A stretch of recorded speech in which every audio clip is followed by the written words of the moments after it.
Donald Trump defied the odds and the polls when he won the presidency in 2016, stunning political experts as the only American president ever elected without prior political or military experience.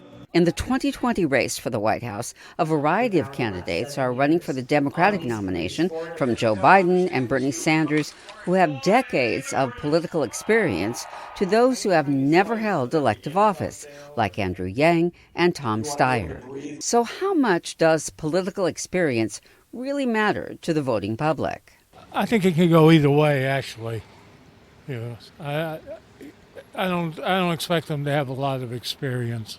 And there's also, actual human lives that are in the middle of this. So, yes, I do think it is kind of important. To being a president, you need all kinds of experience about handling diplomatic affairs with overseas countries, etc. But political analysts say a resume filled with politics cuts both ways.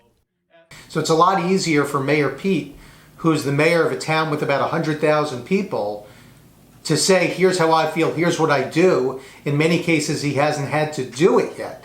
Whereas Joe Biden has been really on the ground doing this for over 40 years. Which means he has a record with 40 years of votes and positions on issues that people can examine and criticize. There is clearly an appetite for those who cast themselves as outsiders, outside of government, outside of the 1%. That outsider status was one of the factors many liked about Donald Trump and his predecessor, who was practically a political novice. People forget President Obama was a state senator from Illinois who very briefly was in the United States Senate.